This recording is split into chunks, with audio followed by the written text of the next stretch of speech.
repite Galleruti, Gallarí, desde muy lejos, tu pelo rubio se ve como un reflejo dorado que va ensegueciéndome.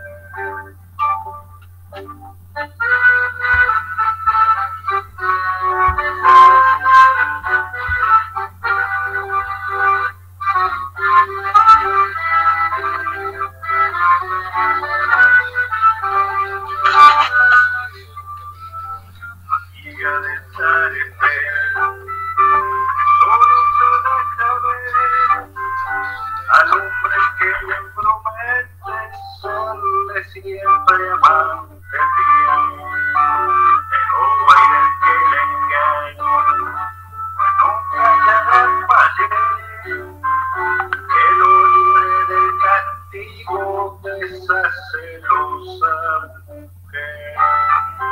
Princesa de los que rayo ayudándole y que afila los machetes cuando ninguno la ve. Gallarí, por los yerbales, te está cantando el yací.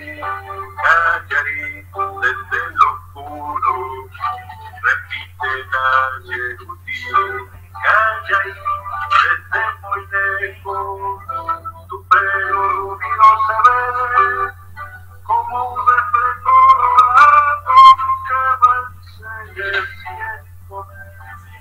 Gallarí, desde muy lejos, yo vengo rastreándote, mi novio puta del monte que en las tardes suelo ver.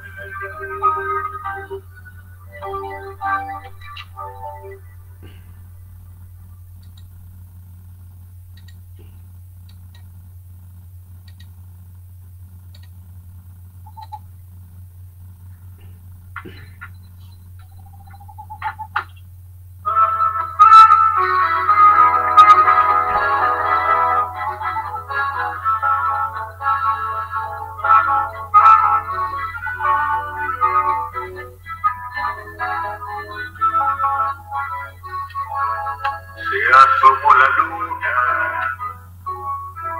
desde la ventana y en la selva negra la sombra se alarga y mientras los niños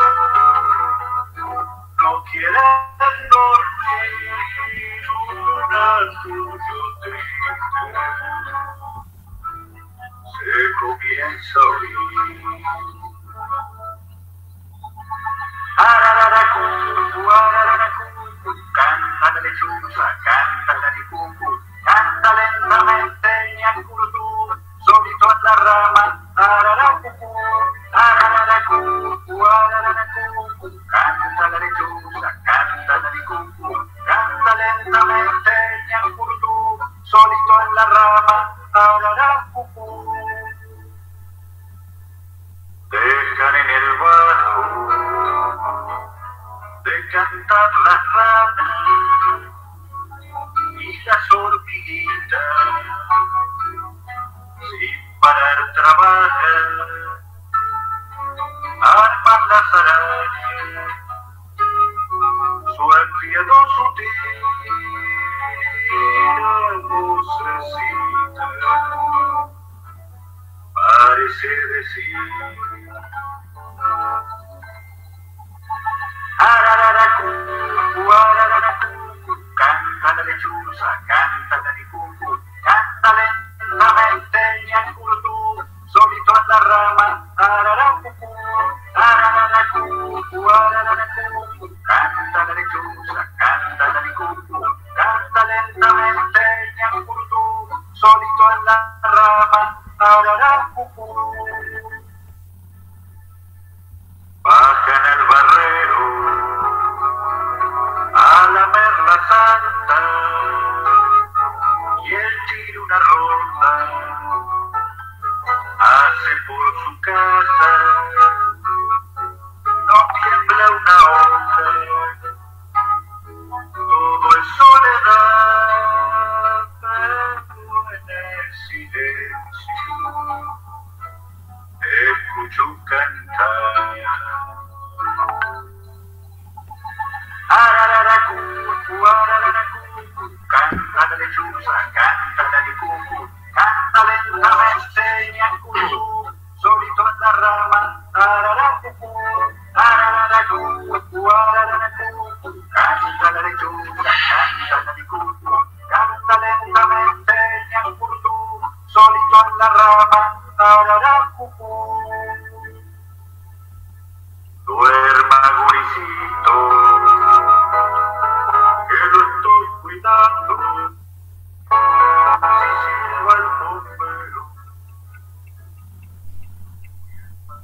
Bueno, buenas tardes. Acá estamos. Fidel, avísame cuando puedo empezar, por favor. Ya, Claudio. Claudio, no se te ve la pantalla, tu cara, Bueno, pero muchas todo lo demás está correcto. Fíjate si puedes abrir tu cara. gracias. Bueno, teóricamente lo tengo abierto. Así que, bueno, primero, muchas gracias a todas las personas que nos están acompañando. Les agradezco mucho porque me parece que es una linda forma de conmemorar este natalicio de Juan Carlos Chévez. Y quiero agradecer particularmente al doctor Fidel Bacheto esta invitación de la Universidad Libre del Ambiente para poder tener la oportunidad de presentar a quienes no lo han conocido personalmente a Juan Carlos Chévez, el mayor defensor que ha tenido la naturaleza en la Argentina, a mi criterio y al de muchos, y también por los recuerdos que esto me trae, porque en el 2008 Fidel nos invitó a la provincia de Córdoba, donde hemos compartido una jornada maravillosa junto con otros amigos, naturalistas, colegas, maestros, como Mauricio Rumbold, que pueden ver ahí en la foto, en esta foto, el doctor Gustavo de Aro, del cual hemos aprendido a conocer los peces de la provincia, y quiero agradecer también a Agustín Zarco, que es quien tomó estas fotos que nos permiten presentar estos recuerdos. Bueno, para sacarme de toda duda y que la gente ya se vaya con un panorama de entrada, quiero compartir con ustedes un video cortito sobre Juan Carlos. Si vos lo dejaste. El naturalista Juan Carlos Chévez nació el 31 de octubre de 1962, sobre el cual estudió la conservación activa de la naturaleza argentina, con particular interés por las especies amenazadas. ¿Qué sería el hombre sin los animales? Pues moriría de una gran soledad de espíritu. Esa era la gran investigada y que apostó como gran solución a crear áreas naturales protegidas. Hoy la carrera es contra, más que la extinción, la exterminación, porque la extinción es lo que sufrieron los dinosaurios, un proceso natural que tiene toda especie. Lo que el hombre ha hecho desaparecer como un factor de modelado del paisaje del planeta, como un dueño absoluto que decidió exterminar a sus compañeros de ruta. Con apenas 13 años fundó y presidió la Asociación Conservación de la Naturaleza Argentina, agrupando a sus compañeros de colegio. Ese niño prodigio se volvió experto autodidacta hasta convertirse en un naturalista, conservacionista y gestor ambiental del más alto calibre. Al regresar a Buenos Aires, fue contratado por Fundación Vida Silvestre Argentina, donde lideró cargos técnicos y organizó un semillero de naturalistas y conservacionistas, que hoy ocupan importantes cargos. A los 25 años, fue invitado por el doctor Luis Honorio Rolón a sumarse como asesor del Ministerio de Ecología de la provincia de Misiones, Para que la ecología se proyecte también a las calles, a las escuelas, con actividades educativas, escuelas para los escolares de jardín de infancia. Adelante. Todo eso porque estos municipios son municipios ejemplo en materia ambiental, en un municipio ecológico.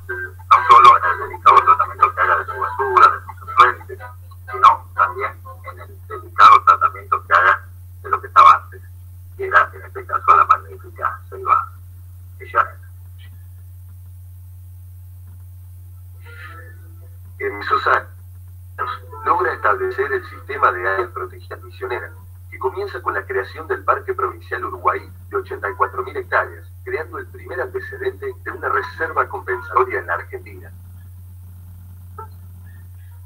Poco después, logra sumar otros 8 parques provinciales, los primeros parques naturales municipales de la provincia, las primeras reservas privadas y encara las primeras gestiones ante la entidad binacional Yacyretá para proteger el campo San Juan y el campo de Yucuaré como posibles reservas compensatorias del embalse.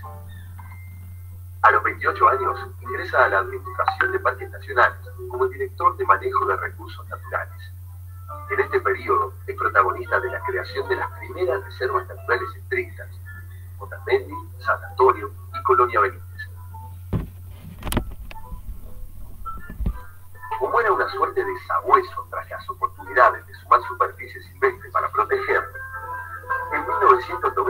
respondió una carta olvidada del botánico danés Troels Pedersen. Sin esa misiva, la ingesta de Silva interés de Juan Carlos, probablemente nunca se hubiera concretado la donación de lo que hoy es el Parque Nacional Urupuyá. Entonces somos animales, somos un mono lampiño que se salió de las cavernas, que se olvidó de las reglas naturales, que se olvidó que sigue necesitando del agua, del sol, de las plantas, del resto de sus compañeros de viaje en el planeta. Y ahí está, en definitiva, el dilema en Colón. En 1994 asume como director de la Delegación Regional Nordeste de la APN y quedó a cargo de todos los parques nacionales de Misiones, Corrientes, Chaco y Formosa, mientras asesoraba ad honorem el Ministerio de Ecología de Misiones. Salvar las tierras misioneras es una prioridad no de los misioneros, es del país. Si perdemos misiones, perdemos el gran banco genético del país y el gran lugar de extinción amenazada. En 1999, el proyecto del Corredor Verde de Misiones logra ponerse a la vanguardia del ambientalismo internacional, protegiendo más de 1 millón de hectáreas de selva, la mitad ya entonces áreas protegidas. Esto implicó la instalación en la práctica del concepto de corredores biológicos en el país. En 2003, la Administración de Parques Nacionales lo envía en comisión de servicio a trabajar a la Fundación de Historia Natural Félix de Azara, haciéndose cargo de su área de biodiversidad. Al igual que lo había hecho en Vida Silvestre, forma un nuevo grupo de voluntarios despertando y acompañando vocaciones. En 2007, aprovechando la firma de un convenio entre Parques Nacionales y el Ministerio de Defensa de la Nación, vuelve a la carga para sumar hectáreas protegidas. Surgen así las primeras reservas naturales militares. Afortunadamente, su tente le permitió capitalizar su experiencia en nuevos libros, hoy imprescindibles para conocer o conservar nuestra naturaleza. Otros proyectos quedaron en el tintero. Es el territorio de la Argentina, un país que firmó la Convención de la Biodiversidad y que se obligó a proteger todas sus formas de vida. ¿Qué estamos haciendo por todas esas formas de vida? Y poco y nada, poco y nada. Cuando repasamos sus números directos o indirectos, no caben dudas. Estuvimos ante un titán de la conservación. Basta recordar la creación de tantos parques nacionales, provinciales, municipales y privados. El Sistema Provincial de Áreas Protegidas de Misiones, su Corredor Verde, la primera reserva compensatoria del país, la figura de Reserva Natural Militar, clases y entrevistas periodísticas. Falleció el 15 de mayo de 2011 a los 48 años. Realistas y gestores ambientales de todo el país le deben de despertar de su convicción, su orientación o apoyo. Se fue prematuramente, pero será querido y admirado por generaciones. Muy bien, bueno, agradezco a Bárbara Gasparri, que fue la hacedora de este video, desde la Fundación Azara con sus colaboradores. Y bueno, quería compartir un poco un panorama rápido sobre biográfico de Juan Carlos, que si bien la mayoría lo ha tratado de adulto, no siempre han conocido que era un niño prodigio, que él a los 16 años creó ya una asociación para la conservación de la naturaleza argentina, un año antes que existiera la Fundación Vida Silvestre. O sea, no existía la Fundación Vida Silvestre, ya existía ACNA, como él la llamó. Y lo lindo también es quienes lo han acompañado en esta quijotada, en esta patriada. Personajes interesantísimos, digamos, algunos que se han dedicado a otro quehacer, como el caso de Fernando Viceconde o de Claudio García, pero hay otros personajes que están viendo en la foto cuando eran chicos como Juan Carlos, como Diego Gallegos Luque, que terminó siendo el director ejecutivo de Aves Argentinas, en aquel momento Asociación Ornitológica del Plata. Y a quien vemos al lado de Diego es Pablo Tubaro, el actual director del Museo Argentino de Ciencias Naturales Bernardino Rivadavia. Así que fíjense ustedes cómo se dan las cosas, ¿no? En ese año 76 también Juan Carlos conoce a uno de sus maestros, a Tito Naroski, maestro de muchos, ¿no? Tito, que tiene 88 años en este momento, tuvo un rasgo muy importante. En aquellos tiempos, Aves Argentinas se llamaba Asociación Ornitológica del Plata. Tenía hasta un nombre complicado para repetir, para aquel que no está en tema. Y cuando uno visitaba en aquellos tiempos la Asociación Ornitológica, el más joven debía tener 60 años. No había gente joven, no había adolescentes, era una rareza. A tal punto que, bueno, ese Juan Carlos que entra en el año 76 a esa institución creada 60 años atrás, es decir, en 1916, creada Aves Argentinas, más de un siglo de existencia ya, ¿no? Se encuentra con que él, Diego Gallegos, empiezan a ser un poco los niños mimados de la entidad. Juan Carlos paralelamente encontró a otro maestro, el herpetólogo Marcos Freiberg, que desgraciadamente se tuvo que radicar en Estados Unidos, pero antes de irse le legó a Juan Carlos, viendo las inquietudes que él tenía, viendo la solvencia que siendo tan joven ya manifestaba, le legó su biblioteca personal. Y después con Marcos Freiberg continuó la relación, y por suerte hace poco Julián Faibovich con Bárbara Gaspar y Adrián Giaquino publicaron una biografía, un artículo biográfico muy merecido, realmente, porque es un personaje que vale la pena rescatar y conocer. Marcos Freiberg, que en aquellos tiempos publicó una serie de libros de divulgación de la naturaleza, y era de los pocos libros que teníamos escritos por argentinos sobre la naturaleza. Y en aquel momento la editorial Albatros surgió como la gran editorial que daba a conocer estos libros, porque parte de la política de la editorial Albatros era publicar libros que sostuvieran económicamente a la editorial, pero también publicar otros libros que contribuyeran con la cultura argentina. Y en este rubro entraban el mundo de las hormigas, el mundo de los saurios, el mundo de las tortugas, algunos de los muchos títulos de Marcos Freiberg, el mundo del zoo también.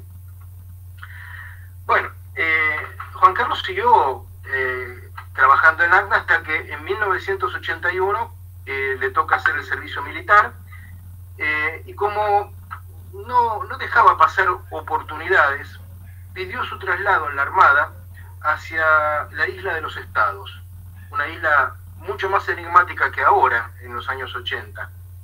Y coincidió su estadía con la realización de un documental de la aventura del hombre, donde ese documental, si ustedes van a YouTube y ponen Isla de los Estados, va a aparecer, y ahí lo van a ver a Juan Carlos joven, que está ahí en la mano teniendo un frasquito tomando muestras de agua de uno de los lagos interiores de la isla. Así que apenas de ACNA, donde visitaron la selva misionera, que era uno de sus grandes desvelos, esta foto de la izquierda, de ahí pasó al servicio militar. Pero en el medio, poco antes de entrar al servicio militar, en el año 77, Juan Carlos toma conocimiento de la existencia de la Fundación Vida Silvestre. Y es ahí donde toma contacto con Mario Gustavo Costa, a quien nosotros le decimos el tío, porque, y él nos dice los sobrinos, porque nos trataba de esa manera, como si fuera nuestro tío. Con Melvin Gattinoni, la persona que está acá abajo. Gustavo es la persona acá arriba, que al mismo tiempo fue después presidente de Aves Argentinas. Y también tomó Juan Carlos contacto con Francisco Erice, un personaje muy importante, porque en la Fundación Vida Silvestre, de alguna manera, funcionó como una escuela de conservación y permitió ordenar o sistematizar una forma de encarar los trabajos de conservación de la naturaleza, pese a que no había cumplido ni un año de vida Vida Silvestre. Esto para mí, esta etapa fue muy relevante, porque un poco con estos personajes de por medio, Mario Gustavo Costa, Francisco Erice, Melvin Gattinoni, Michel Thibault y Miguel Reynal, al frente de la Fundación Vida Silvestre, se abrió el juego a un montón de jóvenes que tenían el desvelo de Juan Carlos, pero Juan Carlos lideraba, por supuesto.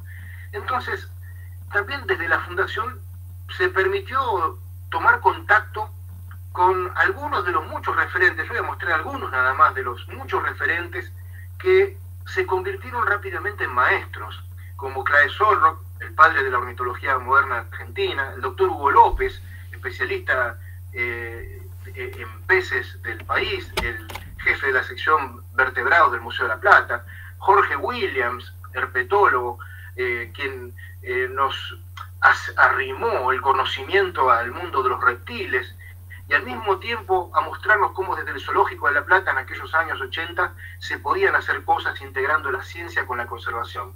Después ya sabemos que el camino de los zoológicos se fue desviando, pero tenemos la esperanza todavía que se retome hacia un camino donde estén al servicio de la conservación de la naturaleza.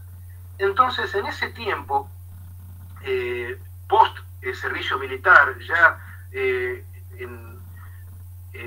volcado casi de lleno a la Fundación Vida Silvestre, se fue como modelando una suerte de receta de trabajo, o un método de trabajo, donde la primera premisa era no trabajar de manera aislada, trabajar siendo parte de una institución y teniendo un grupo de pertenencia del cual asumiendo que solo no se puede hacer nada o es muy difícil hacer algo. Lo segundo era, piensen ustedes, años 80, no había computadoras, no había internet, no había celulares, nuestro desvelo era, nuestro lugar de abrevaje y de conocimiento estaba en los libros. Por eso nuestra generación, casi todos somos bibliófilos, es decir, amantes de los libros y de la lectura. ¿Y qué pasaba? Los libros sobre la naturaleza argentina no abundaban, eran pocos, estaban en contadas bibliotecas, sobre todo la de los museos de ciencias naturales, el de la Sociedad Científica Argentina, instituciones que nosotros reverenciábamos. Entonces, para poder acceder a esos libros, teníamos que ir a estas instituciones y en esas mismas instituciones, ¿qué hacíamos? Consultábamos las colecciones, tomamos contacto directo con los herbarios, con los especímenes de especies raras o amenazadas e incluso extintas, como el guacamayo azul, que se conserva en el Museo Argentino de Ciencias Naturales, o la lagartija de los exploradores, que el doctor Jorge Williams muy amablemente nos dejó ver en las colecciones del Museo de La Plata. Entonces ese contacto con los referentes en cada una de las disciplinas de las ciencias naturales nos orientaba, y orientó ese Juan Carlos también en qué era lo que había que leer, a dónde había que ir, cuáles eran las necesidades de conocimiento, y eso nos impulsó a salir al campo. O sea, no concebíamos la lectura sin el campo, la consulta sin el campo. Había que salir a conocer la naturaleza in situ. Esa era como la caballería de todo lo que había que desarrollar, porque si no, uno hablaba desde un conocimiento de escritorio, desde un conocimiento de biblioteca. Había que ir y conocer el terreno. ¿Qué era lo que le estaba pasando a la naturaleza ahora? Y eso era lo que nutría no solamente de conocimientos y datos de primera mano, nutría también de emociones. Uno le ponía a un artículo, a una charla, a una conferencia, a una salida, a una entrevista en televisión o en la radio, uno le ponía pasión porque entraba a jugar ahí lo que uno había vivenciado en el terreno. Bueno, en el terreno uno estaba obligado no a pasear, sino a observar, a detenerse, a estudiar, a indagar. Y luego, cuando volvíamos de ese terreno, ¿qué había que hacer? Pasar en limpio las notas de campo, consultar de vuelta a los especialistas acerca de si esto que vimos o identificamos es correcto, porque nosotros teníamos la duda, teníamos muchas dudas, porque además en aquel momento tampoco existían las guías de campo que hoy existen. Entonces, bueno, muchas veces íbamos a consultar a Tito Naroski, al doctor Chey, con descripciones de nuestras libretas de campo. No teníamos a veces ni fotos. Y en aquellos momentos las fotos que se buscaba sacar siempre eran con diapositivas. Hoy ya parte de la historia antigua de la fotografía tal cual la conocemos, que es toda digital en este momento. Bueno, entonces con esas salidas se identificaban las amenazas de la naturaleza, podíamos reconocer, Juan Carlos iba como un sabueso detrás de esas áreas que alguna vez alguien había mencionado, algún viejo naturalista, algún viajero del siglo XIX, como un área valiosa. Entonces, la misión ¿cuál era? Volver a ese lugar y ver en qué estado se encontraba. Y si se encontraba en un estado de conservación más o menos rescatable, inmediatamente empezar a inventar una gestión para protegerlo. Inventar no, sino diseñar una gestión para proteger formalmente ese lugar. Porque el desvelo de Juan Carlos era la creación de nuevas áreas protegidas. Ese fue su gran desvelo y su prioridad uno, ¿no? Paralelamente había otras, como la educación, la difusión. Y hemos tenido maestros realmente sobresalientes desde muchos puntos de vista. Desde muchos puntos de vista. No solamente por la erudición, el conocimiento, sino también por la grandeza de atender, de dejar sus cosas de lado para tomarse el tiempo y atender a jóvenes o a mocosos como lo éramos nosotros en los años 80. El doctor José María Gallardo, por ejemplo, por entonces director del Museo Argentino de Ciencias Naturales, no dudaba en recibirnos. Cuando José Miguel Chey, el gran herpetón, padre de la herpetología moderna en Argentina, aquel que publicó la primer guía de una monografía en realidad, que funcionaba como una guía, la monografía Amphibians of Argentina, anfibios de la Argentina. Lo publica en inglés porque no se publica en Argentina, lo publicó en Italia, en el Monitore Zoologico Italiano. Más tarde él va a publicar también 2 fabulosos volúmenes, gruesos así, sobre los reptiles de la Argentina. Lo publica en español, en el Museo de Firenze. O sea, yo pienso a veces también, digo, ¿qué mirada tienen estos grandes museos, viejos museos, antiguos museos, que no solo publican trabajos de países lejanos, sino que los publican en la lengua de esos países lejanos? Algo que a veces desde Argentina parecería una utopía, que nosotros publicáramos un trabajo sobre los reptiles o los anfibios de Italia y en italiano. Bueno, eso yo creo que es para tener en cuenta esas lecciones también. Tanto Chey como Gallardo era especialista en anfibios, siempre tenían las puertas abiertas para recibirnos, para sacarnos las dudas. Chey disfrutaba, por ejemplo, cuando uno le mostraba las fotos de los viajes y sobre todo viajes a lugares que le eran sensibles, como la estepa patagónica, por ejemplo, donde se encendía y ahí inmediatamente nos daban una clase. Algo parecido, paralelo, nos pasaba con Julio Contreras, el fundador de la Fundación Azara, y Helio Mazoya, 2 grandes maestros, 2 mastozólogos de primer nivel. Yo creo que los 2 grandes protagonistas de la mastozoología argentina del siglo XX, junto con Osvaldo Rey y muchos otros, pero ellos 2 son ineludibles. Y una vez más, maestros en su más amplio sentido. Gente que cuando uno los iba a visitar, interrumpían su trabajo y empezaba ahí la clase.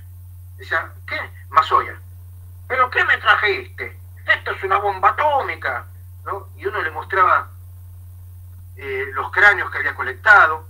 De hecho, nosotros depositábamos los cráneos que encontrábamos en el campo, en las colecciones del Museo Argentino de Ciencias Naturales o en otros museos, porque era una forma de contribuir con estos estudiosos también. Y Contreras nos orientaba ya con mayor rigor en cómo debíamos escribir, en qué artículos había que publicar, en toda la bibliografía que había que leer. Él era, como pusimos en su biografía no hace mucho, fue un enciclopedista, una persona con la cual uno podía tener una charla sobre astronomía, sobre física, sobre arte, sobre antropología o sobre los tucotucos, los roedores. Bueno, estos grandes maestros fueron los que orientaron también el trabajo, que después va a desembocar en libros, en artículos científicos, en charlas divulgativas. También esas visitas a los museos, perfecto, que pasen. Cuando uno revisaba las colecciones y encontraba una tarjetita en un ave misionera y decía William Partridge, colector, o Andrés Yay, nos llevaba a preguntarnos quiénes eran. Y detrás de esos nombres había vidas, biografías, naturalistas muchas veces olvidados, pero que podíamos reencontrarlos en los sitios históricos, en los museos, como el de Hudson, en Florencio Varela. Y bueno, menciono esto porque el abordaje hacia la naturaleza no pasaba solamente por una guía de campo, pasaba por muchos lugares al mismo tiempo. Pasaba por quienes la habían estudiado antes, quiénes fueron esos personajes, dónde trabajaron, quiénes fundaron estas instituciones que nosotros reverenciábamos como templos. Es así donde Juan Carlos se transformó en un naturalista experto, autodidacta. Si bien había empezado a estudiar biología en la Universidad KS, fue ahí donde nos conocimos. Eso fue en julio-agosto del año 83. Bueno, ese mismo año teníamos un amigo en común, no nos conocíamos, entonces no nos habíamos visto. Ese amigo en común es Santiago Gadi, actualmente geógrafo, esta persona que estoy señalando acá. Santiago siempre nos decía a los dos, por separado, yo te tengo que presentar un amigo, porque ustedes tienen mucho en común, son unos apasionados de esto. Bueno, la cuestión es que nos hinchó tanto Santiago que nos terminó presentando en el bar de la facultad, y a partir de ese día, con Juan Carlos, con Santiago, fuimos amigos de por vida. Inmediatamente organizamos una salida de campo. Esta es la primera salida que hicimos juntos en Cañada del Cazador, provincia de Buenos Aires, en el año 83. Fuimos con Sergio Vichichisola, otro biólogo que se recibió en el KS, con Sebastián Letemendía, que en aquel momento estaba vinculado a la editorial del Ateneo. Así que bueno, a partir de ahí, por lo menos mi vida cambió, y yo pienso siempre que hay personas que en la vida te rozan o te tocan o te dicen algo, y ya tu vida deja de ser la misma, ya pega un viraje.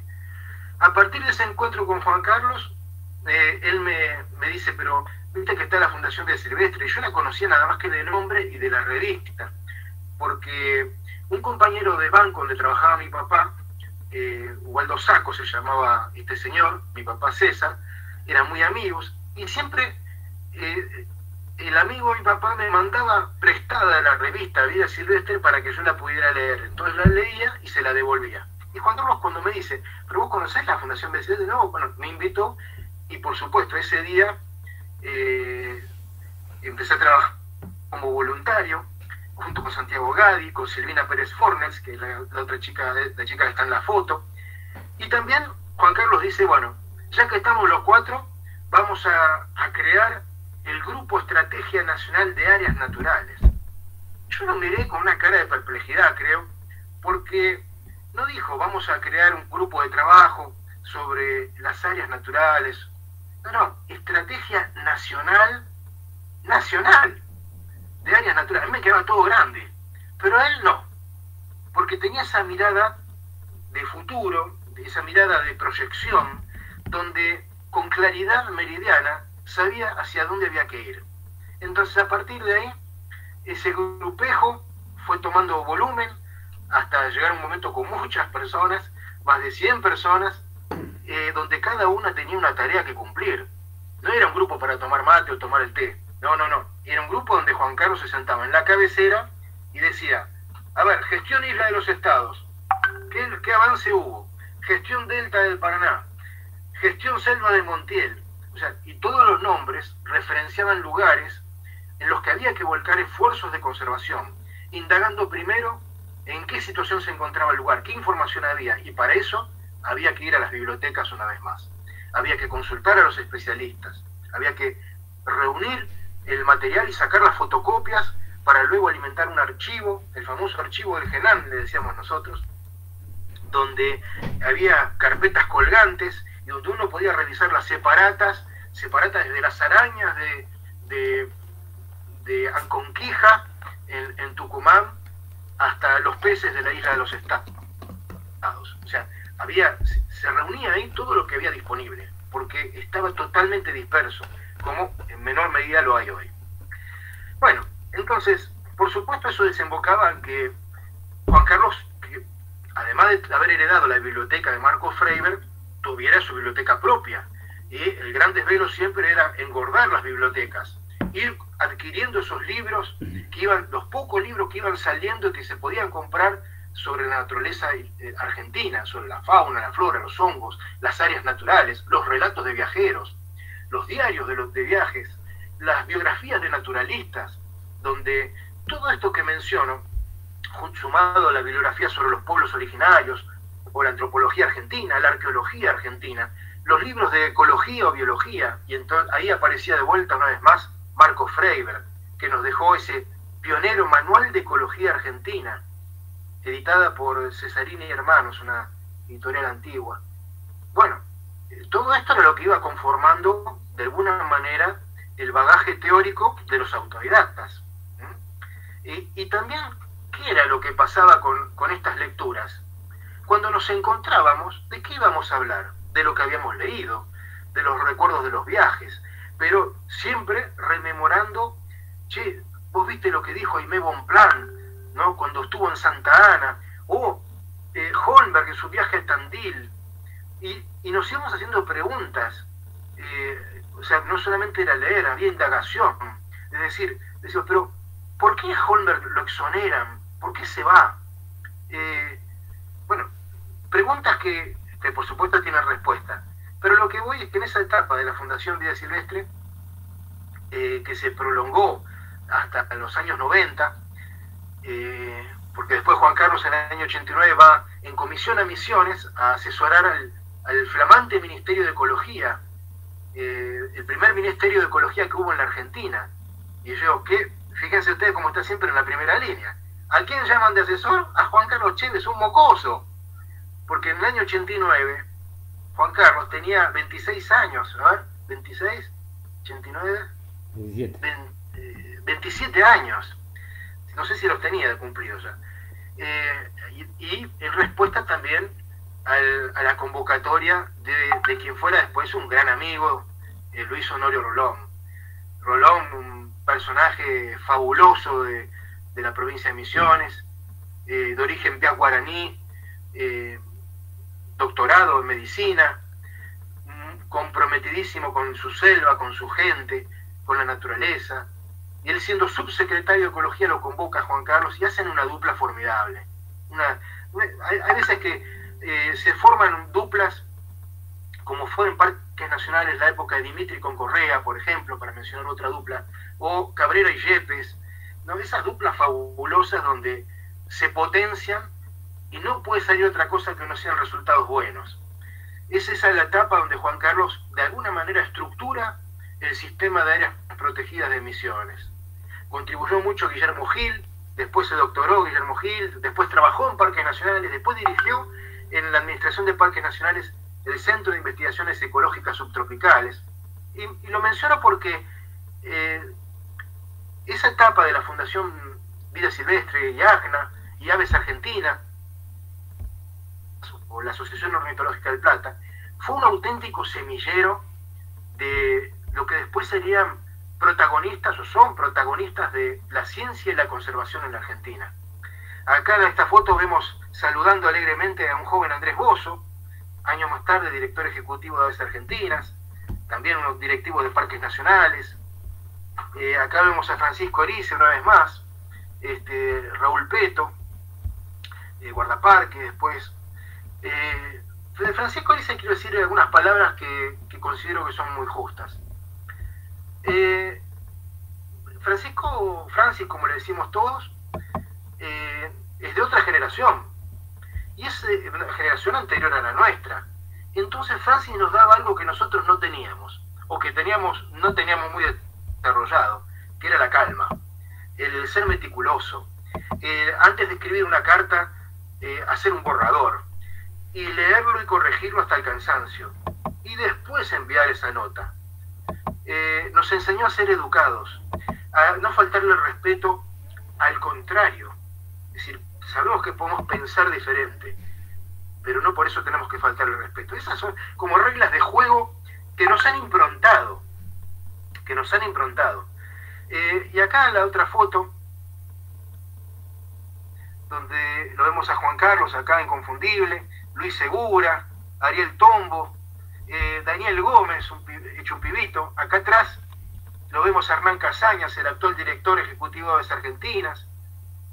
Bueno, acá este era yo antes, en los tiempos primigenios. Y acá en el centro vemos a uno de los pioneros de la conservación también, a don Alberto Roth, una persona destacadísima, que de alguna manera impuso o trabajó para imponer el cultivo de la yerba mate en la provincia de Misiones bajo cubierta de selva, es decir, no desmontar para plantar el mate, la yerba mate, sino hacerlo bajo cubierta de selva, porque él sabía lo que la selva valía. Fue el principal defensor que tuvo la provincia contra la represa Uruguay, que lamentablemente después se terminó construyendo. Así que, bueno, en esa reunión, esa visita que nos hizo en el año 83 a la Fundación Vida Silvestre, fue un poco también para conversar sobre cómo podíamos enfrentar esa represa que amenazaba un arroyo espectacular, probablemente el más espectacular que tuvo Misiones, de agua cristalinas, donde ahí se vieron por última vez los patos serruchos, una especie amenazadísima a nivel mundial, de la cual solo quedan tal vez menos de 250 individuos hoy. La Argentina ya extinto. Y también Juan Carlos ahí es donde entra a mostrar su genio, donde no alcanzaba con perder una batalla, había que sacar una victoria de la galera. Y eso es lo que él hizo, promoviendo la creación de una reserva compensatoria, es decir, se inundan 8.000 hectáreas, perfecto.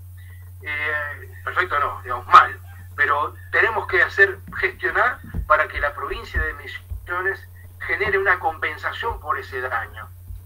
Y así fue que se creó primeramente el Parque Provincial Islas Malvinas de 10.000 hectáreas. Fíjense ustedes, además el antecedente, se inundaron 8.000 y se protegieron 10.000. Pero no contento con eso, Juan Carlos dijo, hay que ir por más. Y ese ir por más se transformó en lo que hoy llamamos el Parque Provincial Uruguay de 80.000 hectáreas, transformando la compensación en 10-1, poniendo la vara bien alto para otros proyectos hidroeléctricos. Entonces, desde aquel año 77 que Juan Carlos toma contacto con la Fundación Vida Silvestre, pasa después al Ministerio de Ecología de Misiones, después a Parques Nacionales, después a la Fundación Azara, después a la Municipalidad de San Isidro. Muchos de estos cargos eran ad honorem. Por ejemplo, en el Ministerio de Ecología de Misiones, él no cobraba por asesor, él fue en comisión desde la Fundación Vida Silvestre. En la Municipalidad de San Isidro, donde él se trabajó como director de Ecología, fue un cargo honorario también. Bueno, digo esto porque no siempre la gente está dispuesta a trabajar por amor, por compromiso. Pero eso nosotros lo hemos aprendido de nuestros maestros y también lo hemos aprendido de a quienes han estudiado a nuestros maestros. Entonces, yo antes les decía, nos juntábamos con los referentes en las ciencias naturales, pero también nos terminábamos reuniendo con los estudiosos de los referentes del pasado, en este caso con Alicia Jurado, biógrafa de William Henry Hudson, Guillermo Enrique Hudson, ¿no? Esto es en la antigua sede de la Asociación Ornitológica del Plata, una reunión que tuvimos con Juan Carlos, con Eduardo A.N., Carlos Fernández Balboa, ¿no? Y donde, por supuesto, íbamos como buenos cholulos con nuestros libros para que doña Alicia nos los firmara, ¿no? Nos dedicara la biografía de Hudson. Entonces esto nos permite también tener relatos de primera mano, no solamente lo que estaba escrito, sino que lo que llamamos patrimonio intangible, el conocimiento oral, que por supuesto nos iba nutriendo. Entonces cuando salíamos al campo, ya en las próximas salidas cada vez éramos más. No era Juan Carlos solo con un grupito ahí minúsculo, no, ya eran salidas multitudinarias. Aparecía en escena Daniel Forcelli, Daniel que creó después un museo que está en formación todavía, pero creó el Museo Malacológico Latinoamericano, que también lleva el nombre de Juan Carlos Chévez. Daniel tenía un colectivo enorme que lo había transformado en un vehículo de estudio, de exploración, lo llamó el Geonauta, ¿no? Y cargaba ahí a todos Y así fuimos a las selvas de Montiel, en este caso, donde ahí pueden ver a otros personajes, y donde hay una mezcla de personajes de aves argentinas con vida silvestre, porque éramos todos amigos, somos todos amigos, ¿no? Entonces, cuando se hacían una de estas salidas, íbamos detrás de un mismo ideal que nos unía, y después cada uno en su institución daba su charla, mostraba sus fotos, escribía los artículos, pero había una camaradería que yo pienso admirable, ¿no? Yo lo miro eso con admiración, ¿no? Y con alegría, con felicidad, con admiración. Esos viajes a la selva de Montiel, bueno, por supuesto, no fue uno, fueron muchos. Acá yo simplemente puse uno como ejemplo de un lugar donde fuimos durante 3 años, y donde durante esos 3 años prácticamente recorrimos unos 60 kilómetros cuadrados de la provincia de Entre Ríos. Es una buena porción de superficie provincial, ¿no? Y ahí están los parajes donde nos deteníamos, acampábamos, hacíamos nuestros relevamientos para ver, indagar qué especies conformaban parte de la biodiversidad. Y por supuesto nos nutríamos. ¿Cuál era el motor para ir a estos lugares? Había varios motores. Uno era el haber leído a los naturalistas como Martín de Mussy, que había pasado por la selva de Montiel, y ya en 1827 ya había mapas. Fíjense acá, Foret de Montiel, y acá también aparecen mapeados ya las selvas de Montiel con identidad propia a principios del siglo XIX. Entonces, bueno, eran lugares que tenían misterio, tenían mística, y donde ahí nosotros nos fogoneábamos en el campo, es decir, donde lo que habíamos leído lo constatábamos en el terreno. Y por supuesto llegaba la noche, y noche con fogón, y en esa noche, ¿qué se hacía? Había algo que era ineludible, era hacer la lista de las especies que habíamos observado a lo largo de ese día. Era una lista colectiva donde cada uno iba dictando al que escribía, que solía ser Juan Carlos o yo. Entonces anotábamos qué especies habíamos visto, y entonces pasábamos lista. Y Juan Carlos, que tenía una memoria prodigiosa, una memoria realmente prodigiosa, la única persona que yo he conocido con una memoria de ese calibre es el doctor Julio Contreras. Personas que leían un libro y 2 semanas después eran capaces de recitar el párrafo que habían leído o que los había impresionado. Entonces, ¿qué hacía Juan Carlos? Pasaba revista de memoria por la lista sistemática de aves, por la lista de mamíferos, y así empezábamos yendo familia por familia, orden por orden, viendo qué habíamos visto y qué no. Y así conformábamos las listas de lugares que en muchos casos hacía más de 100 años que no tenían una lista de su diversidad de plantas o de aves, de reptiles, de anfibios o de mamíferos.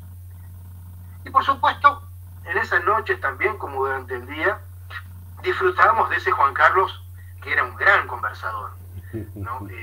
Tal vez un atributo que heredó de su mamá, Ana, un conversador donde no faltaba nunca un tema para poder desarrollar, y donde si había más de 2 personas, inmediatamente él se convertía en el epicentro del encuentro, ¿no? Y con motivos. Bueno, voy a seguir adelante. Volvíamos de viaje, ¿qué pasaba? Esa lista se transformaba en un artículo científico para publicar, dar a conocer las novedades, muchas de ellas ornitológicas, que era lo que era como fuerte, o bien de mamíferos, porque Mazoya nos había enseñado que era una egagrópila, nos había enseñado a colectar las egagrópilas, es decir, los regurgitados de las lechuzas, y él después nos mostraba con esos anteojos lupas que tenía, que se los ponía así en la punta de la nariz, y cuando nos miraba le veíamos los ojos gigantescos, y él empezaba con una pinza de pilar a disgregar esos regurgitados y mostrarnos las mandíbulas, los fragmentos de cráneos. Y él reconocía, era otro virtuoso, reconocía con los molares de una mandíbula a qué especie de roedor pertenecía, ¿no? Y claro, nosotros nos deslumbraba. Y cuando veíamos eso, y él nos enseñaba a reconocer algunas especies de roedores, nosotros veníamos con bolsas de consorcio, no bolsitas, bolsas de consorcio llenas de gagrópilas, ¿no? Y a él le agarraba un ataque, ¿no? Se ponía como si le lleváramos bombones, ¿no? Se ponía feliz. Entonces, ¿qué hacíamos? Cuando él nos decía, encontré esto, encontré lo otro, inmediatamente él nos hizo colaboradores de su boletín Aprona, un boletín que uno lo miraba y era un boletín pobrecito, eran fotocopias de mala calidad, pero donde Mazoya nos daba otra lección, que era el romper el no se puede. Cuando él no encontraba espacio donde publicar sus artículos, porque era muy prolífico, fue muy prolífico Mazoya, ¿qué hizo? Inventó su propia publicación. Y inmediatamente nos metió a todos de colaboradores. Y cuando él publicaba un artículo, no faltaba ninguno de los colaboradores que habían participado, aunque sea de la colección de esas gagrópilas. Otra enseñanza. Y eso explica por qué Juan Carlos, cuando escribía sus libros, van a ver ustedes en las primeras o en las últimas páginas, la lista de agradecimientos. Parecía un capítulo de otro libro, donde él no se olvidaba absolutamente de nadie de aquellas personas que lo habían ayudado. Otra lección que nos enseñaron nuestros maestros. ¿Qué hacíamos? Sacábamos diapositivas. Eso que ustedes están viendo, esas fotitos chiquitas que ven ahí en transparencia, que después proyectábamos con estos proyectores, los famosos Kodak Carrusel, que pesaban 500.000 kilos. Y entonces nos íbamos a una escuela, nos íbamos a un museo, y volvíamos a los lugares donde habíamos aprendido, volvíamos a Entre Ríos, por ejemplo, y dábamos charlas. Juan Carlos daba las charlas sobre las selvas de Montiel. Nos tocó también dar estas charlas alguna vez en la legislatura para defender ante la legislatura de la Entre Ríos la necesidad de proteger las selvas de Montiel. Y publicamos donde se podía. Y Juan Carlos, en este caso, publicó un artículo en la revista Todo es Historia. Fíjense ustedes que no era solamente publicar en la revista Vida Silvestre o Aves Argentinas, sino también buscarle la vuelta para que aquellos lugares que tenían un reconocimiento en la antropología, en la historia, en la arqueología, también se nos abriera paso a indagar sobre la naturaleza y revelar la importancia de ese mundo natural. Por entonces Juan Carlos era de las pocas personas que aparecían en televisión o en radio hablando sobre los temas ambientales. No había muchas. Teníamos a Francisco Erice cuando él presentaba El maravilloso mundo El maravilloso mundo de los animales, un programa que junto con los viajes de Jacques Cousteau o los documentales de Félix Rodríguez de la Fuente, realmente fueron formadores de toda una generación, por lo menos de mi generación. Nos nutríamos de eso, y no había cable, no había internet, como dije, entonces esperábamos en la televisión abierta rigurosamente los sábados a la hora señalada del mediodía para ver esos programas y después comentarlos, ¿no? Bueno, esto se entrelazaba con las gestiones. De todas las muchas gestiones que hizo Juan Carlos, quiero rescatar una en particular que me parece paradigmática. Ustedes están viendo ahora la meseta de Somuncura, en la provincia de Río Negro, 1 millón de hectáreas. Por supuesto, viaje a Somuncura. Por supuesto, identificar los endemismos de la meseta. Chey nos había advertido, el herpetólogo nos había dicho, ahí hay anfibios, hay saurios inmediatamente amenazados de extinción por la introducción de la trucha. Entonces, claro, fogoneados por José Chey, había que ir a la meseta de Somuncura. Pero no solo había que ir a conocer los endemismos, la rana de Somuncura, que hoy por suerte están salvando el proyecto Cururú, el programa Cururú, con Federico Cacoliris, el doctor Jorge Williams, apoyado por la Fundación Azara, el Museo de La Plata y la Universidad de La Plata también. Es decir, se iba a conocer, a ver cuáles eran los problemas. En aquellos tiempos, años 80, la gente capturaba las mojarritas endémicas del arroyo Balcheta, de un género Gymnocaracinus, un género que tiene una sola especie en todo el mundo, y el único lugar en el mundo donde vive esa mojarrita que llamamos desnuda es arriba de esa meseta, ¿Y qué hacían algunos pobladores? La pescaban y se la comían en fritanga. Nosotros nos agarramos la cabeza, pero Juan Carlos ahí se le ocurrió varias cosas. Primero, reuníamos fotos, las propias y las ajenas, y cuando hablábamos de Río Negro, ineludible Héctor Piacentini, un gran naturalista, un fotógrafo excepcional, que se la pasaba también divulgando sobre la naturaleza de Río Negro en tiempos donde nadie hablaba de la naturaleza de Río Negro. Y ahí él nos dio las primeras fotos buenas, porque nosotros no éramos fotógrafos como él. Nos dio las primeras fotos de los endemismos. ¿Y qué hizo Juan Carlos? Ponerle nombre a esos bichos raros que solamente tienen nombres en latín, el nombre científico, ¿no? No era Gymnocarcinus bergi, era la mojarrita desnuda.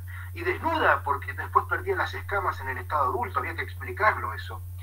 Y nos encontramos con las ranitas del Balcheta, así, no Somuncuria somuncurensis o Atelognathus somuncurensis, el nombre científico, sino la ranita del Balcheta, la ranita de Somuncurá. Y por supuesto, más allá de los artículos que podían engordar las revistas o publicaciones científicas, había que hacer uno para todos. Y es ahí donde desde la revista Vida Silvestre se publicó un artículo que yo considero memorable, Somuncurá, una isla en tierra firme, que era lo que concebíamos que era Somuncurá. Una isla de biodiversidad, una isla de un ambiente metido dentro del otro, una isla llena de endemismos o exclusividades biológicas, una isla amenazada.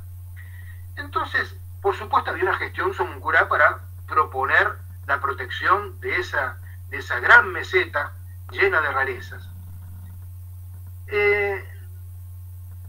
Un día, en un aeropuerto, Juan Carlos se encuentra con el gobernador de Río Negro y, por supuesto, le fue a la carga con la necesidad de proteger la meseta del Somuncurá, o Somuncura, como sería más apropiado decir. ¿Y qué nos enteramos años después?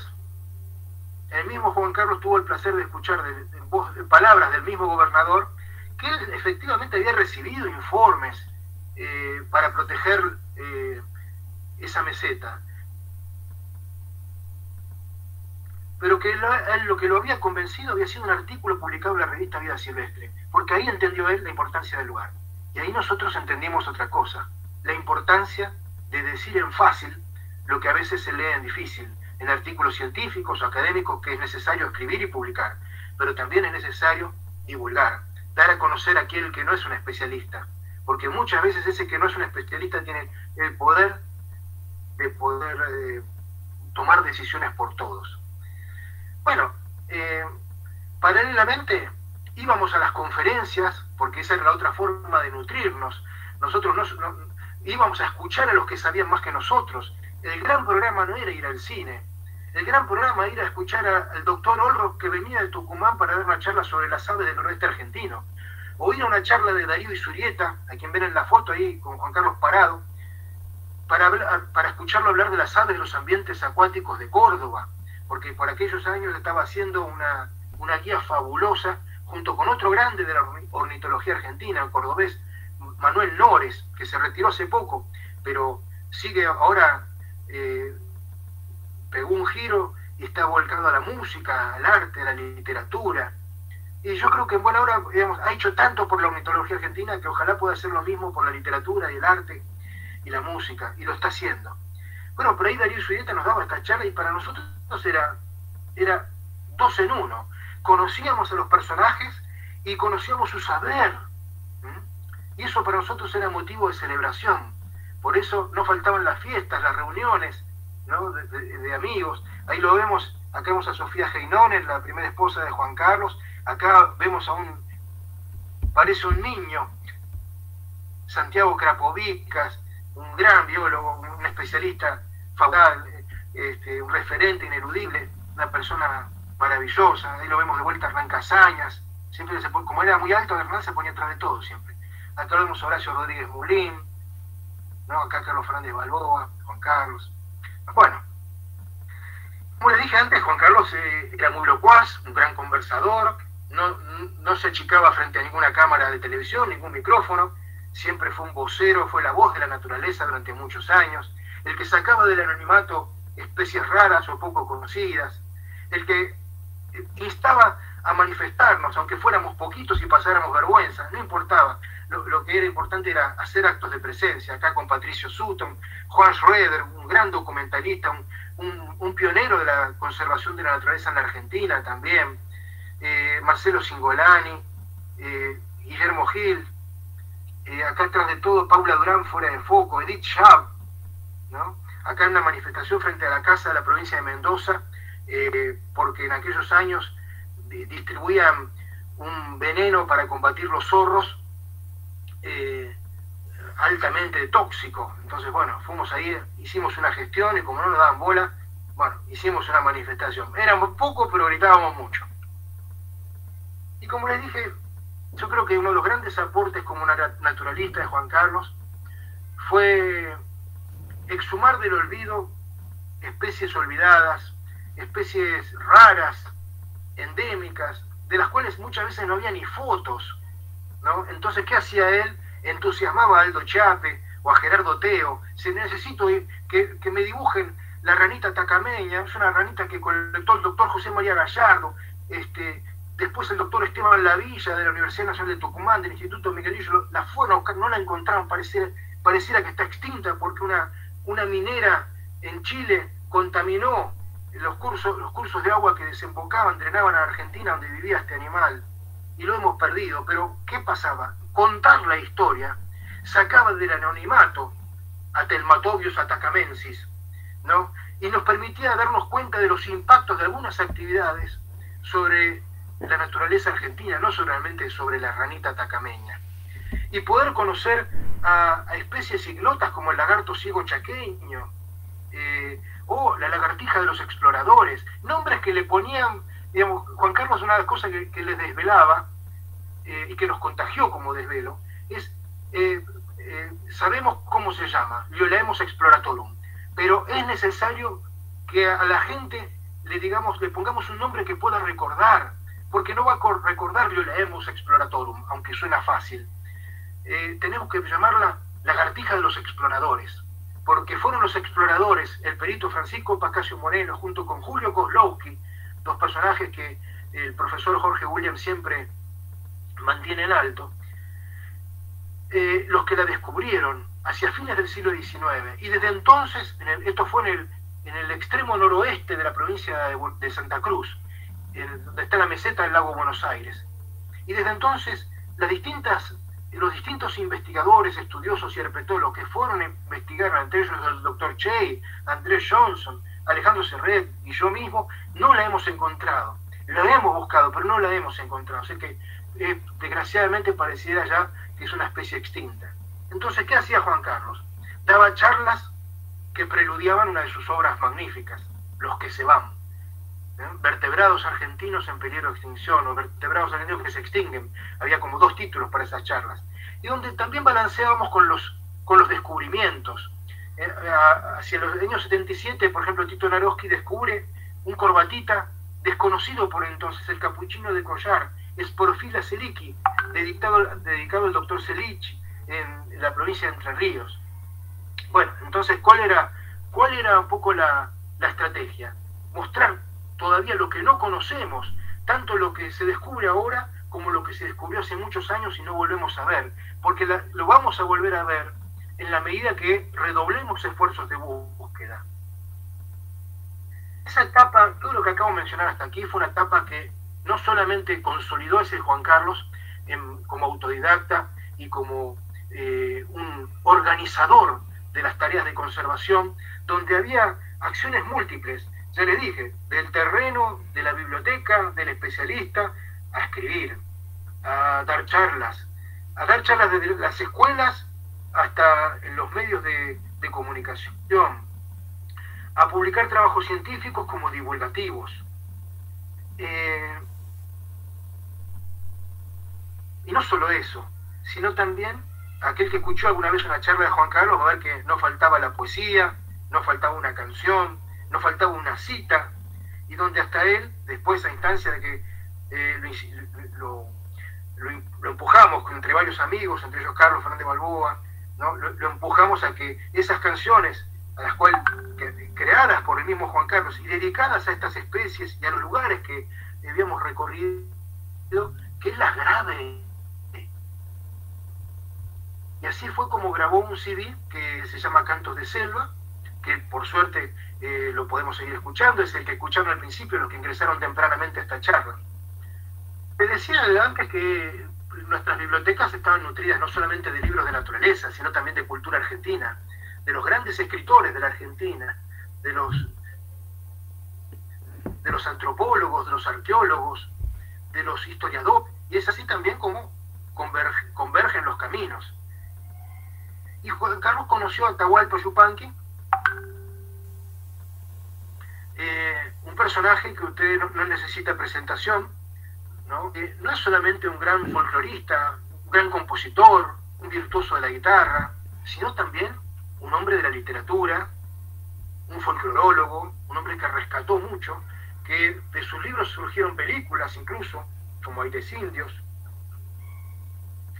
y donde tuve suerte enorme que nos invitara a uno de sus cumpleaños en el año 85, en donde él tenía su casa en el Cerro Colorado, extremo norte de la provincia de Córdoba, a 100 kilómetros de Santiago del Estero, y donde, bueno, pasamos ahí una semana y pico más o menos, y en esta carpa que ustedes ven, así eran las carpas de entonces, y en esa semana que fue muy reveladora desde muchos puntos de vista, bueno, fue un curso acelerado de tierra que anda, el Runa Alpacamasca, como decía el maestro. Un curso acelerado de cómo la naturaleza impregna la cultura, un curso acelerado de ciertos valores criollos que Atahualpa aportaba y que transmitía. Eso de romper el silencio con palabras que valgan la pena, ¿no? Y si no quedarnos en silencio. Eso de ser merecedor del paisaje. Eso también de conocer a los otros, como, digamos, de ahí fuimos a visitarlo al Indio Pachi, que acá lo ven, acá está Juan Carlos también, y acá el Indio Pachi. Por aquel momento ya don Pachi no podía tocar la guitarra porque tenía la mano dolorida, tenía reuma, pero bueno, podía relatar, podía narrar su mirada del Cerro Colorado, que ven acá arriba, ¿no? Donde están las pinturas de los comechingones, donde tantas composiciones ha escrito Yupanqui, y a veces con música de Pablo del Cerro, de su esposa, que firmaba con ese seudónimo. Porque Atahualpa descansa debajo de la sombra de este sector de la casa. Acá está Emiliano, su nieto, que hoy dirige esta es la casa museo actualmente, Atahualpa Yupanqui. De acá le mandamos un abrazo a toda la familia yupanquiana. Y eso nos llevó después también a acompañar a doña Nenet, como le decíamos a la esposa de Donata, a crear una fundación a instancias de ella, no del maestro, porque a Donata no le causaba gracia crear una fundación que llevara su nombre, pero Nenet vio la necesidad imperiosa de conservar en un lugar el legado cultural, porque recordemos que Atahualpa había sido prohibido en los años 40, fue prohibido, perseguido, y no solo eso, sino que se llegaron a comprar ediciones completas de sus libros como El payador perseguido para luego ser incineradas, ¿no? Cosas que realmente cuestan entender. Entonces doña Nenet juntó ahí a los amigos de Donata para crear la fundación, y fíjense los personajes que formaron parte del Consejo de Administración de la Fundación, ¿no? de la Fundación. Alberto Rex González, uno de los padres de la arqueología argentina, que era oriundo de Pergamino, en las afueras de Pergamino como Donata. El doctor Héctor Tach, que era el médico personal. Nenet, acá está la esposa. Acá está el padre Fernando Boazo, biógrafo de Atahualpa, un jesuita. Marta Monona Lilias, una gran conocedora del Cerro Colorado. Sebastián Domínguez, un estudioso de la guitarra, que durante décadas desarrolló y desarrolla un programa de radio dedicado a la guitarra y de Segovia Yupanqui se llama, con eso digo todo. Bueno, Roberto Chavero, Collita, el hijo de Donata, Alicia Domínguez, la esposa de Sebastián. Bueno, digo, este fue el equipo con el que se creó la Fundación Atahualpa Yupanqui. A quienes no la conozcan, tiene Facebook oficial, tiene página web, un canal oficial en YouTube, donde está a disposición de todo el mundo, libros, canciones, poesías. Entonces, por supuesto, Atahualpa impregnaba en esas raíces que nos gusta brevar, del paisaje, del canto también con compromiso geográfico, ¿no? Que después nos llevaba a otros a conocer a Romildo Rizzo, a Jaime Dávalos, a Juan Carlos Dávalos, a Eduardo Falú, al repertorio, al panteón, diría yo, de los próceres del folclore argentino. Entonces, ¿qué pasaba? Y Juan Carlos, que también tocaba la guitarra, cantaba sus canciones, y nos reuníamos en las casas de la familia Gómez, en la casa de Don Élida, Don Aldo, Aldo hijo, Analía. Esa era como nuestra peña, donde nos reuníamos todos los que éramos voluntarios de vida silvestre, de aves argentinas, a la casa de los Gómez. Y ahí sonaban las chacareras, Don Aldo tocaba la caja, con Daniel tocábamos la quena, él tocaba también el charango, el sicus. Analía cantaba y sigue cantando, se dedica a eso profesionalmente ahora. Y algunos acompañaban ahí, como Andrés Bozo, con una de las famosas remeras de la Fundación Vida Silvestre, Usted quiere una piel de zorro, el zorro también. Bueno, y por supuesto no era todo solemnidad, ¿no? Ahí tenemos un Juan Carlos poco conocido, Juan Carlos imitador, el que también asistía a fiestas de disfraces, acá, disfrazado de quién, de Tita Merelo, a quien imitaba, ¿no? Y la imitaba, era un gran imitador Juan Carlos, imitaba muy bien por ejemplo, a Claes Solro, a Mazoya, ¿no? Y también a Tita Merelo, a Pepe Marrone, Pepitito Marrone. Esta es Paula Durán, acá Silvina Pérez Fornes, mejor no lo mencionamos. Bueno, Juan Carlos con el micrófono en la mano no puede extrañar. Y tampoco puede extrañar esto que yo mencionaba, ahora entienden que no es casualidad que conociera quién era Juan Carlos Dávalos, Jaime Dávalos, que es quien está en la foto, y algo para decir del algarrobo. A ver, Juan Carlos. Árbol de cascarudo ramaje retorcido, solitario habitante de la precordillera, entre los soflamados rescoldos del desierto, tu sombra es la vertiente de la duna sedienta. Llora sangre purgando por los ojos fogueados el mosto de las tardes que chamusca la seca, cuando un viento minero, el alto Guairapuca, del Ecuador abajo rasca las cordilleras. Llamarada de palo donde se ahorca el día, tu sombra es como un vino para apagar la siesta. Cuando el viento en tus ramas canta con voz de fuego y tus flores esparcen frescura de bodega. A través de tus ramas veo pasar las nubes.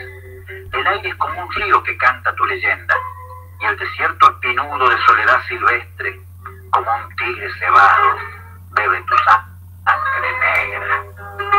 Pasan las altas nubes, giran los cuervos lejos, echada está en tu sombra fatigada la tierra, porque a los cuatro rumbos accesando el desierto, galopa planetarias extensiones resecas. Recuerdo siendo niño los valles calchaquíes, cuando siento el perfume solar de tu madera, las manos habilosas con que don Pedro Maita disciplinaba el noble manantial de tu cebra. Te llamaban el árbol, como quien nombra a todos los árboles, nombrando tu silvestre materia, que nadie fue más árbol que tú nunca en el monte, porque donde tú creces es donde el sol más pesa, y gozando del fresco relente de tu sombra, nos mojas hasta el alma con tu rumor de acequia. Almirante, uno tiene nostalgia de ser árbol, plantado en el paisaje montañés de esa tierra y de esa luz radiosa que en el vino y el canto nos embriaga de polen las ramas de las venas. Abrázame en tus fibras, cacique de los palos, para que seamos juntos comida de la tierra. Perfuma mi guitarra tu corazón jugoso, donde hace miel del tiempo nocturno las estrellas. Yo, que te debo el canto, tenía que nombrarte, para que en mis palabras la luz se estableciera y al temblar un instante sonoro entre los labios me dejaras el áspero sabor de tu madera. Bueno, esto que acabamos de escuchar era parte de un programa de radio que llegó a tener Juan Carlos con otro gran amigo, Fabio Landricina, hijo de don Luis, porque también Juan Carlos, cuando creó ACNA, había un hijo de Luis, Dino, que acompañó la creación de ACNA. Entonces ahí es donde también Juan Carlos tuvo otro maestro, don Luis Landricina, y después quedó la amistad con el hijo, con los hijos, y con Fabio, con quien cada tanto hacemos alguna que otra cosita. Hicieron un programa fabuloso que llamaba Prestame la oreja, donde Juan Carlos analizaba canciones, y vieron acá que incluso hasta llega un poco a imitar a Jaime Dávalos. Bueno, tenemos poco tiempo y yo no puedo contar todo lo que todo lo que hay para decir sobre Juan Carlos. Hay un libro que pueden descargar desde la página web de la Fundación Azara con la biografía, un libro muy voluminoso, no sé si se ve, pero tiene cerca de 500 páginas, donde está un poco todo. Juan Carlos sigue estando entre nosotros de muchas maneras, lo seguimos recordando todos los amigos, lo seguimos escuchando, lo seguimos viendo. Seguimos viendo en YouTube hay, por ejemplo, cerca de 50 entrevistas o videos sobre él, conferencias. Está su CD, Cantos de Selva para escuchar, ¿no? Está lleno de homenajes siempre. Los amigos, por supuesto, le hemos dedicado. Acá un cumpleaños, un aniversario del natalicio, le plantamos un guatambú amarillo de la selva misionera en el zoológico de Buenos Aires, ¿no? Pero queda su obra, quedan sus libros, que no son pocos, son cerca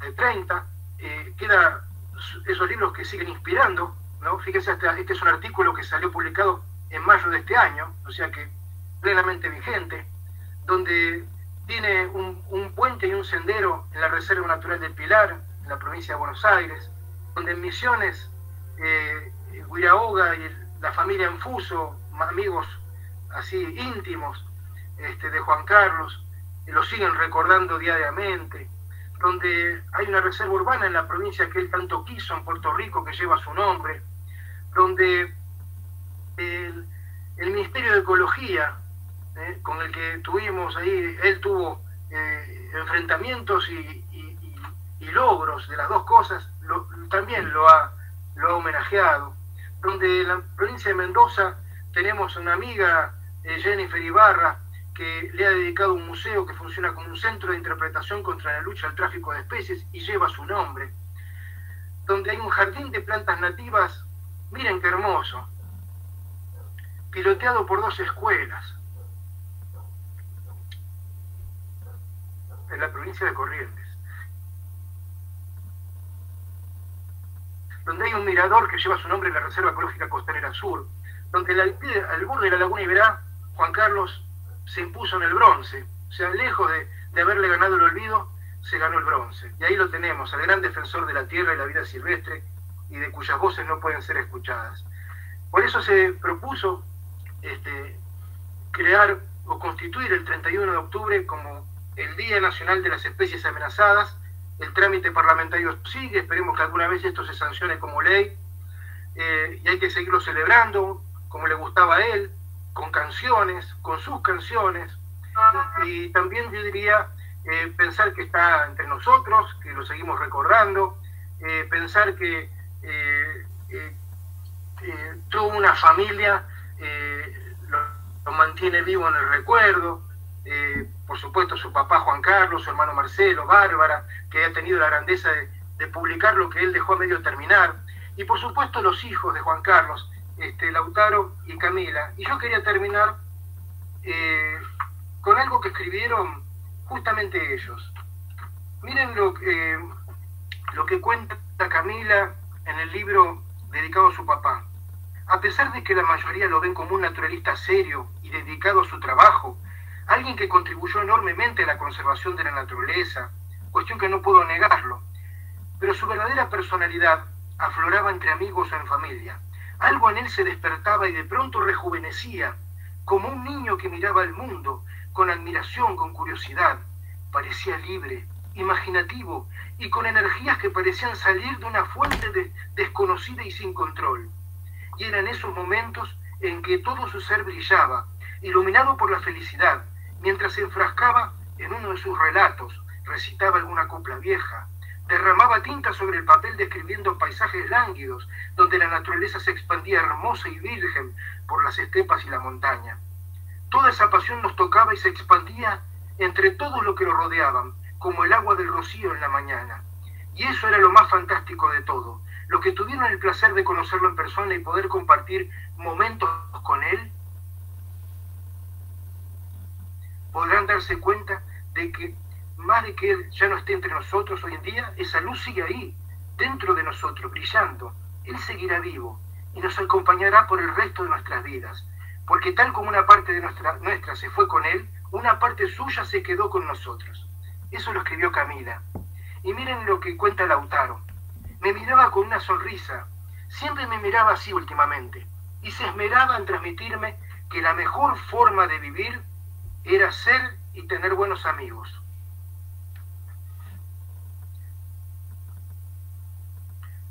No buscar aplausos, aportar lo mejor y ayudar a los demás. No enojarse o no ponerse triste por mucho tiempo y recordar que la vida tiene vueltas, a veces largas e incomprensibles, pero después solito todo se acomoda. Y que si uno es positivo y quiere hacer el bien, se pueden hacer milagros. Eso fue Lautaro.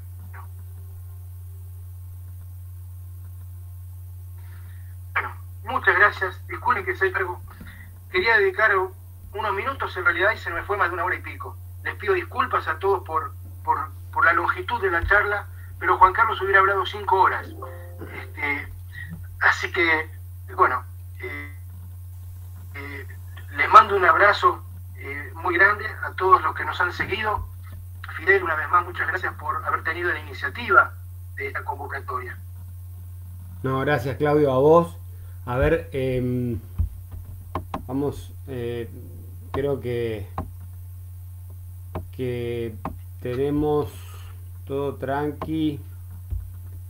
Y bueno, si hay alguien que quiera realizar algún comentario, es el momento. Si alguien... Yo diría que el momento es que descarguen el libro, ahí lo van a conocer más, porque de cada etapa de su vida